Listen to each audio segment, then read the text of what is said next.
बिस्मिल्लाहिर्रहमानिर्रहीम। पाकिस्तान और दुनिया भर में उर्दू समझने और बोलने वालों को आगा शेख सरवर का सलाम। बहुत सी खबरें आपके सामने रखनी है। डॉक्टर यास्मीन राशिद ने जेल से खत लिखा है। इस खत ने सब लोगों को हिला के रख दिया है। इस खत का मतन आपके सामने पढ़ना है। बुशरा बीबी की बातें आपके सामने रखेंगे। कई खबरें आपके सामने रखनी है। कॉन्स्टिट्यूशन बेंच बनाए वो आपके सामने रखेंगे। लेकिन करंट टाइम की जो सबसे बड़ी खबर है नाज़रीन किराम, वो ये है कि आजाद कश्मीर का लावा जो है, सबर का पैमाना जो है लबरेज हो चुका है और लावा फट चुका है और अवाम जो है वो सड़कों पर निकली हुई है। तकरीबन 3 दिन से जो लॉकडाउन चल रहा था अब इनकलाब की शक्ल ले चुका है और इनकलाब की ये शक्ल अब कश्मीर के तमाम रास्तों को बंद कर रही है। पाकिस्तान मीडिया इस पे खामोशी का इजहार कर रहा है और हिंदुस्तानी मीडिया जो है वो इसकी बार बार खबर दिखाई जा रहा है। मतलब आज से 2 साल पीछे चले जाएं, 3 साल पीछे चले जाएं तो हम लोग हिंदुस्तान में जो मकबूजा कश्मीर में होने वाले जुल्म थे उनके बारे में पाकिस्तान में बैठ के रिपोर्ट करते थे। लेकिन आज नाज़रीन इकराम पाकिस्तानी मीडिया खामोश है। हिंदुस्तान मीडिया बार बार इसको उभारता चला जा रहा है और सोशल मीडिया में यह मुहिम चलती जा रही है।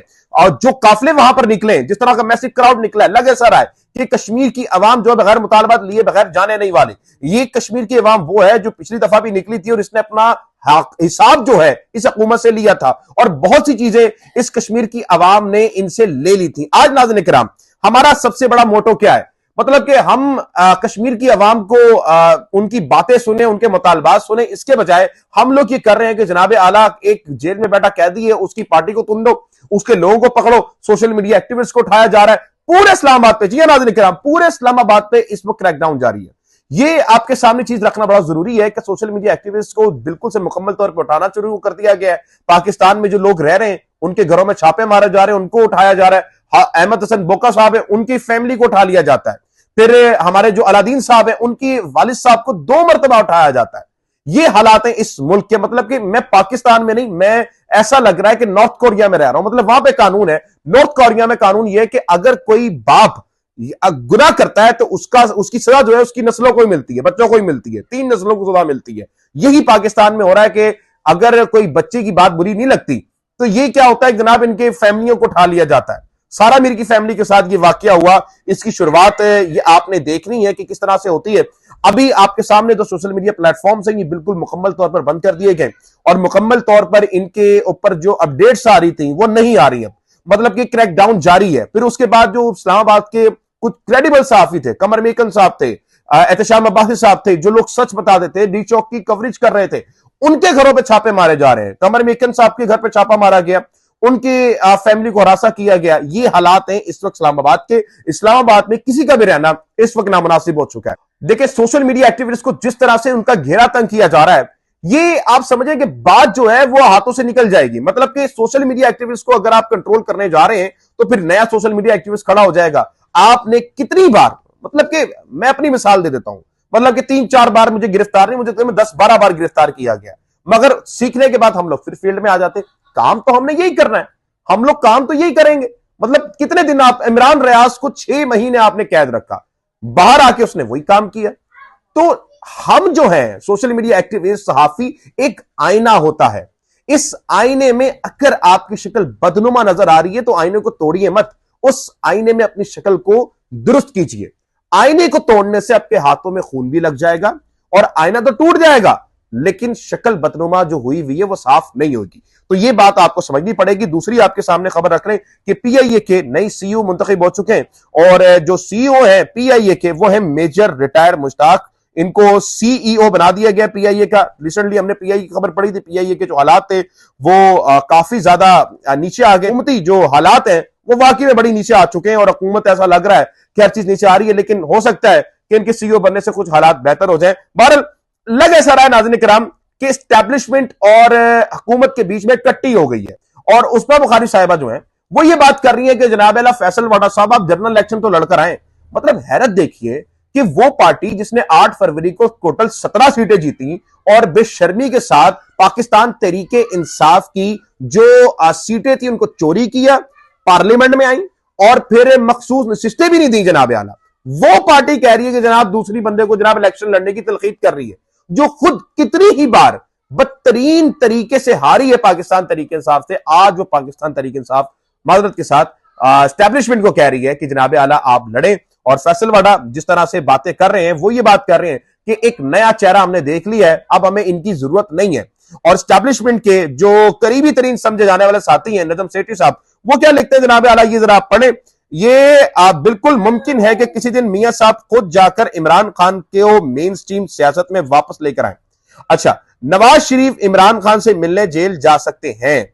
नून लीग स्टैब्लिशमेंट का दिफा क्यों नहीं कर रही? नजम सेठी की जो पेशन गोइयां थी वो ये है कि जनाब आला नून लीग जो है वो स्टैब्लिशमेंट का अब दिफा नहीं कर रही, और उन्होंने कुछ ऐसी बातें की हैं जिसके एक तशवीश का इज़हार है कि इमरान खान साहब से मिलने नवाज शरीफ साहब जा सकते हैं और उनको मेन स्ट्रीम मीडिया में ला सकते हैं। अब अदरवाइज के मेन स्ट्रीम मीडिया इस वक्त तक मतलब बिल्कुल खत्म हो चुका है। मतलब मेन स्ट्रीम मीडिया पे किसी का भी कोई एतबार नहीं रहा। ये आप जरा छोटी सी मैं आपको एक मिसाल देना चाहूंगा। ये हमारे एक बहुत सीनियर जर्नलिस्ट हैं शौकत पाशा साहब। अब ये सीनियर जर्नलिस्ट हैं हमारे, ये क्या लिखते हैं जनाब? शौकत खानम 10 फरवरी 1985 को कैंसर की वजह से इंतकाल कर गई, लेकिन इन दिनों न्यू साउथ वेल्स कैरियर पैकर मैच चल रहे थे। अब ये इसमें क्या बताना चाहते हैं कि जब शौकत खानम का इंतकाल हुआ तो इमरान खान साहब उनके इंतकाल में नहीं थे। ये इमरान खान साहब की लिस्ट में नाम है और ये ट्वीट करते हैं यहां पर। सोशल मीडिया क्योंकि बड़ा फास्ट है, वो जो अखबारात थे 1985 के इमरान खान साहब की वालदा के इंतकाल के वक्त की जो तस्वीरें थी वो नाज़रीन किराम शाया कर देते हैं। ये वजह है नाज़रीन किराम, ये एक छोटी सी मिसाल मैंने आपको देनी थी, वो इसलिए क्योंकि नाज़रीन किराम अब जो है वो किसी को भी यकीन नहीं है इस मेन स्ट्रीम मीडिया पे कि जिस तरह से ये चुरन बेचता है, जिस तरह से ये अवाम को झूठ बेचता है, जिस तरह से इश्तिहारात के नाम पर ये लोग पाकिस्तान की अवाम को झूठ बेचते हैं। क्योंकि हमने देखा है पिछले 2 सालों में कि इन्होंने अपनी दीवारों के ऊपर लिख दिया था कि इमरान खान का नाम चैनल्स पे नहीं लेना, तो ये इनकी हैसियत और औकात है, वक़्त है पूरी मेन स्ट्रीम मीडिया की, जिसकी वजह से आज अवाम जो है इन पर भरोसा नहीं कर रही।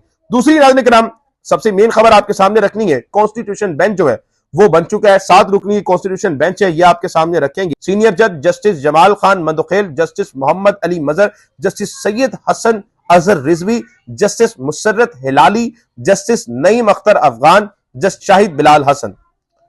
इंसाफ ऐसा होगा तो इंसाफ का तकाजा क्या होगा नाज़रीन किराम? दिलचस्प सूरत हाल में अब जो फेडरल जुडिशियल एकेडमी में तकरीब करते हुए जस्टिस मंसूर अली शाह साहब ने बात किया है, ये तरह आपके सामने रखना चाहूंगा। वो ये कहते हैं कि जस्टिस मंसूर अली शाह ने हाल में मौजूद जस्टिस जमाल मंदुखेल को मुखातिब करते हुए कहा, बच्चों से मुतालिक आइन के आर्टिकल 11(3) की तशरीह की जरूरत है। मैं आपको यह तशरीह नहीं कर सकता, आप कर सकते हैं। आई एम सॉरी, मुझे ये बार बार कहना पड़ रहा है, मगर अब क्या करूं, मैं ये तशरीह कर नहीं सकता। आप इस चीज से अंदाजा लगा सकते हैं कि पाकिस्तान में आइन का तकाजा, इंसाफ का तकाजा क्या है। मतलब कि मुझे अब ज्यादा कुछ बोलने की जरूरत नहीं है कि ये जो 9 मई की जुडिशियल कमीशन इंक्वायरी करने जा रही है, इस पे क्या होगा, फिर 26वीं जो होगी वो भी इस तरह से होगी। तो ये नाज़रीन किराम हालात हैं, जो हालात इस वक्त पाकिस्तान में बन चुके हैं। नाज़रीन किराम लग ऐसा रहा है कि पाकिस्तान में होने वाले तमाम ये असरात की जिम्मेदार वो लोग हैं जो डी चौक में अवाम को तनहा छोड़ के चले गए थे। अब इसमें नाज़रीन किराम डॉक्टर यास्मीन राशिद हैं, उन्होंने खत लिखा है और ये खत जनाब आला उन्होंने चीफ जस्टिस ऑफ पाकिस्तान जनाब जस्टिस याहिया अफरीदी साहब को लिखा है। अब ये जो खत है नाज़रीन किराम, ये क्या खत है, ये आपके सामने ये चल रहा है। इंग्लिश में इन्होंने अंग्रेजी में जस्टिस याहिया अफरीदी को ये खत लिखा है, जिसका मैं उर्दू में तर्जुमा आपको करके बता देता हूं और ये वर्ड बाय वर्ड आपको जनाब आला ये पढ़ के बताता हूं कि खत में इन्होंने क्या लिखा है। वो लिखती हैं जनाब आला, 26 नवंबर 2024 का दिन पाकिस्तान में इंसानी हकूक और इक़्तिदार की पामाली का दिन था। ये हकूक सिक्योरिटी फोर्सेस के जरिए कुचले गए, जो कि धोखाधड़ी से कायम हुकूमत और गरी रियासत के अहकामात पर अमल पैरा थी। इस्लामाबाद में एक कत्ले आम हुआ जहां पाकिस्तान के मुस्तकबिल की नस्ल को खत्म किया गया और जख्मी कर दिया गया। माओ ने अपने बेटे खो दिए, बहनों ने अपने भाई खो दिए, बीवियों ने अपने शौहर और बच्चों ने अपने वालिद खो दिए। एक मां के तौर पर मैं मुकम्मल तौर पर तबाह और दिलकश्ता हूं। अपनी 74 साल जिंदगी में मैंने कभी भी खुद को इतना बेबस महसूस नहीं किया। ये मां बोल रही है नाज़रीन किराम, जो 26 नवंबर को कत्लेआम हुआ, मैं उस पर इतनी दिल बर्दाश्ता हूं कि मैं बयां भी नहीं कर सकती। मतलब किसी का बच्चा गायब है, किसी का भाई गायब है, कोई परवाह नहीं है, और हुकूमत बेशर्मी के साथ ये बोल रही है कुछ हुआ ही नहीं। मजाक उड़ा रहे शाहदा का, मजाक उड़ा रहे उन बच्चों बूढ़ों का। भाई ये जो चीज है ये कभी भूली नहीं जाएगी। मतलब हम किस हुकूमत से एक्सपेक्ट कर रहे हैं? ये वही हुकूमत है जो सानिया मरोल टाउन में माओ बहनों पर नंगी गोलियां चलाई थी इन लोगों ने, और फिर बेशर्मी के साथ कहा था कि जी हमें पता नहीं। तो ये वही लोग हैं और ये बेशर्मी के साथ हर बार ये हरकतें करते हैं। जब अपने पर आती है तो कहते हैं जी जुल्म हो गया, ज्यादती हो गई। अब नाज़रीन किराम डॉक्टर यास्मीन राशिद आगे क्या लिखती है कि पाकिस्तान अपनी 77 साल तारीख के सबसे बदतरीन वक्त और इंसानी हकूक की खिलाफ वर्जी से गुजर रहा है। आज हम एक नाजुक मोड़ पर खड़े हैं जहां आइन को तब्दील करके अदलिया को कमजोर करने और इस फाशिस्ट हुकूमत को झूठे मैंडेट पर बरकरार रखने की कोशिश की जा रही है। जनाब आला, हम बेबसी से नहीं देख सकते, हम आपकी तरफ देख रहे हैं कि आप जरूर इक़दाम करेंगे ताकि पाकिस्तान में इंसानी हकूक दोबारा पामाल ना हो। इन तमाम माओं की तरफ से जिन्होंने अपने बच्चे खो दिए या जिनके बच्चे इस कत्ले आम में जख्मी हुए हैं, मैं आपसे दरखास्त करती हूं कि इस पूरे वाकये की तहकीकात के लिए एक अदालती कमीशन तश्कील दें। अगर हकाइक को ईमानदारी से सामने ना लाया गया तो तारीख हमें कभी माफ नहीं करेगी। इस जुल्म के पीछे मुजरिमों की शनाख्त करके इन्हें सजा दी जाए। पाकिस्तान को अपने आने वाली नस्लों के लिए ऐसे हमले से बचाना होगा। डॉक्टर यास्मीन राशिद आखिर में लिखती है, पाकिस्तान जिंदाबाद, आपकी मुखलिस यास्मीन राशिद। नाज़रीन किराम, ये डॉक्टर यास्मीन राशिद का खत था जो उन्होंने जेल से या फरीद साहब को लिखा है। ये बड़ा इंपॉर्टेंट था, आपको समझना पड़ेगा। बुशरा बीबी जो है नाज़रीन किराम, उन्होंने अपनी खामोशी तोड़ दी है। उन्होंने बात यह की है कि जी मैं भागी नहीं थी, मुझे वहां पर तनहा छोड़ दिया गया था। हमने आपको ये रिपोर्ट किया था, आपको याद होगा कि बुशरा बीबी नहीं जा रही थी। बुशरा बीबी को जबरदस्ती गाड़ी में बिठाया गया और जबरदस्ती कहा गया कि आप जाएं, और जिस गाड़ी में उनको बिठाया गया उस गाड़ी ने फिर ब्रेक मानसेरा जाके लगाई। ये हालात थे उस वक्त डी चौक के। बुशरा बीबी उस वक्त तक वहां पर खड़ी रही जब तक वहां पर गोलियां चलती रही, बर्बरियत होती रही, और जो चाइना चौक के पास इनकी गाड़ी खड़ी रही। ये बात वाकई मानने वाली है कि अवाम इनको कहती रही कि आगे आए, निकल के आए, और बुशरा बीबी बार बार ये कहती रही कि मुझे अपनी अवाम में जाने दिया जाए। लेकिन अली मीन गंडापुर साहब ने कहा कि जी वापस जाए। हम सब पर तनकीद की गई कि जी ऐसा नहीं हुआ, लेकिन आज ये बातें आया हैं कि बुशरा बीबी वहां पर खड़ी रही, और आज बुशरा बीबी जिस तरह से बात की है, उनकी एक एक बात बिल्कुल ठीक है। वहां पर खड़े हुए जितने भी पख्तून भाई थे, उन्होंने अपना हाथ उठाया और ये कहा कि जी बुशरा बीबी आपने हर बात जो है वो सही कही। तो बुशरा बीबी की गिरफ्तारी के भी इम्कानात हैं। वो क्यों नाज़रीन किराम, हम ये देखते रहे हैं कि जो भी इमरान खान से मुखलिस रहा है, या तो उसको उठाकर जेल में बंद कर दिया जाता है या उसको बाहर नहीं आने दिया जाता है। ये हालात हैं, और इमरान खान से इस वक्त जो मुखलिसी का मुजाहिरा है बुशरा बीबी कर चुकी हैं। मेरा नहीं ख्याल कि अब कुछ बाकी रह चुका है। जिस तरह से बुशरा बीबी दिलेरी के साथ डी चौक में आई, जिस तरह से उन्होंने काम किया, जिस तरह से उन्होंने अवाम को लीड किया, ये एक तारीख मिलती है। जिस तरह से वो लड़के फाइट करके वो डी चौक में पहुंची, अटक का पुल क्रॉस किया, फिर संजानी क्रॉस किया, फिर उसके बाद पहुंची आपके उधर पर 26 नंबर क्रॉस किया, फिर उसके बाद डी चौक में पहुंची वहां पर। लेकिन जिस तरह से उनको बैठा के गाड़ी में भेज दिया गया, ये चीज कभी भी समझ नहीं आएगी। ये चीज का जो पर्दा है वो बुशरा बीबी चाक कर चुकी है। और फिर जब मैं वहां पर पहुंची, मानसेरा पहुंची, तो मुझे नहीं बोलने दिया गया और बार बार मुझे प्रेशराइज किया गया, और ये सब बात की गवाही वहां पे बैठे पख्तूनों ने हाथ उठा के कहा कि जी हम इस बात को जानते हैं। अब नाज़रीन किराम, हम ये देख रहे हैं कि पाकिस्तान तहरीक इंसाफ के जो बानी चेयरमैन इमरान खान साहब हैं, उन्होंने बात की है कि सिविल नाफरमानी की। अब सिविल नाफरमानी होती है नहीं होती ये बात की बात है, लेकिन पीटीआई ने जो है वो खुद साख्ता तौर पर एक बाइकआउट मुहिम चलाई हुई है। ये बाइकआउट मुहिम कहां चली है? हमारे रिपोर्टर है जुबैर अली खान साहब, ये लिखते हैं कि खबर है कि बाइकआउट मुहिम गोली से ज्यादा तकलीफदा है। अब ये जो चीज है नाज़रीन इकराम, बाइकआउट मुहिम जो है, कुछ डाटा हमने भी कलेक्ट किया है, वो आपके सामने रखना है। और ये इतनी तेजी के साथ जा रहा है कि जो प्रोडक्ट्स थी जिनका बाइकआउट हो रहा है, वो नाज़रीन इकराम उनकी कीमतें घटा दी गई हैं। और ये एक डाटा आपके सामने आ रहा है, क्योंकि ये हमारे पास फौजी फर्टिलाइजेशन है, अटक पेट्रोलियम है, पाकिस्तान स्टॉक है, फौजी सीमेंट है, फौजी फूड एलटीडी है, फिर हमारे पास फौजी फर्टिलाइजेशन बिन कासिम एलटीडी है। ये सारी चीजें हमारे पास है, और आपका डिटेल आ रही है आपके सामने कि किस तरह से ये जो चीजें हैं वो बाकायदा तौर पे नीचे जा रही हैं। और एक डाटा आपके सामने रख रहे हैं कि ये तस्वीर है नाज़रीन इकराम, हम किसी मॉल की गालिबन है जहां पर चीजें रखी हुई है, और वहां पर जो है वो कट मार्क के साथ उनकी प्राइस घटा दी गई है। और ये बता दिया गया है कि जनाब आला ये पहले इनकी प्राइस ज्यादा थी, अब नाज़रीन इकराम ये प्राइस इसकी कम है। तो बताया जा रहा है सहाफियों की तरफ से जो बाइकआउट मुहिम है उसकी तकलीफ बहुत ज्यादा हो रही है।